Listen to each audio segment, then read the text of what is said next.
Just finding kind of a 3mm pellet at the minute. So I've got two sizes. I've got what we class as the kind of, the smaller ones. Which Fish like I catch, they're like donkey chokers. And then a 4mm, just something a bit, got enough bait in there.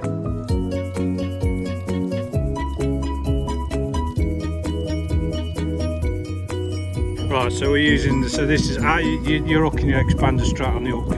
Yeah. For me, soft pellets, you're going to ignite well.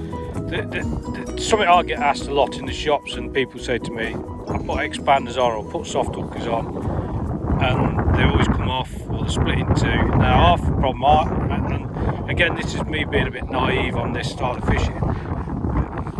If hook says it's pellet hook like a KM1, which I think that's KM1 by the looks of it, they've got a bigger gape on them, so it makes it easier to hook. And the design, if you look at the design of the gape on the hook, you can see that it's the way the pellet was sit on.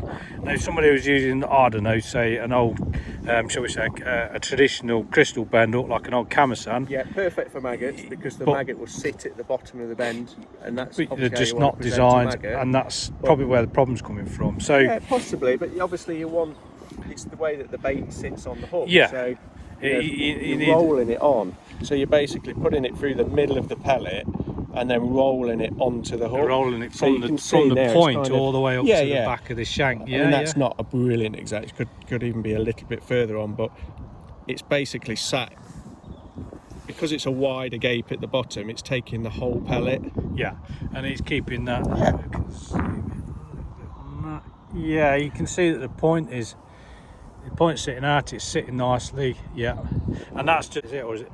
Yeah, it looks like that. So would you use any preference? What would you use the difference between an eye hook and a spade end? Anything different on that? Or is that just spade ends are better? I just think they look. They hang straighter, don't they? Hang straighter. The presentation's better. If you're hooking baits, obviously, if you want a hair rig and that type of thing, then you need an eye hook for the one that's not.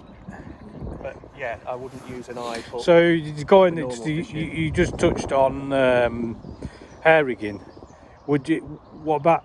Is that something in this weather? Would we be better off putting a bait straight on the hook or hair rigging, or? Certainly at the minute, because we're using soft pellets. So, these are kind of soaked up to kind of 3mm. So we're using smaller baits, really feeding micros. You would want to. You're more or less disguising up a little bit, yeah. And I could put a couple of maggots on this if I wanted to, and that sort of thing. So probably when it warms up a little bit and you start fishing perhaps a hard pellet, 4mm or even a 6mm hard pellet, if you're trying to kind of catch the bigger fish, if you like, and you want to single those out, then yeah, you'd be banding and hair rigging on, okay. Yeah, but at the minute, everything that I'll be doing at the moment would be if you look at and like you say, you can change that. They can quite quickly change from a maggot. I suppose you could have some casters, some soft hookers. It's a simple bait. Straight onto hook, no faffing around. I mean, those hooks effectively, we can buy them pre-tied as well, can't we? We don't have to tie themselves. There's the extreme range that's. If you don't want to tie, or if you they're as good as tied up, tied. Yeah, pre-tied stuff these days is absolutely bob on, isn't it? But they are, and they're obviously tied in a factory in conditions where people are tying hooks all the time, so they're going to be tied really well. So there's no problem in using those if you don't like tying spade ends, or your eyes are bad, or time poor, you haven't got time to sit tight load hooks. Yeah, no problem. I mean, you can get the different. I mean, even down to, I presume, a lot of them are tied sort of 6 and 12 inch. You can get the 4-inch ones. I mean, I can't remember what length the pole ones are. I think they're 6-inch, aren't they? They're 6-inch now, yeah. So they'd be perfect for this time of year. Those sort of 4 or 5 foot depths, you could use those straight out of the packet. But you can always shorten them down if you wanted to. Yeah, you could re-loop them. Yeah, easy. I'm using on this rig a 4-inch hook length at the minute, which I think is fine because we're fishing in 3 foot of water. That's ideal. And then I've got a shot just above the hook length, so I've got a big shot quite close to the hook length, quite close to the hook if you like, so 4.5 inches from the hook, just for the positivity of the bite. Yeah. So that shot that's you got one. So you got like you say 4 inches from the hook. Yeah. So obviously if the fish picks that up and yeah. So this is so what float we're using? That's one of the MWs, isn't it? Yeah, Looks so like an F1 wire, is it? Signature range is the F1 with the wire stem, because we're pellet. Yeah, it wants it soft to. pellet So fishing. the wire will help. I actually use those hooks for bread fishing on the canal and love them. Yeah. But the wire, it's probably the same thing. The wire makes the float sit up quicker, doesn't it? So it's presenting quicker and gets a bristle to sit quicker. What we're doing with this rig is we're not fishing through the water.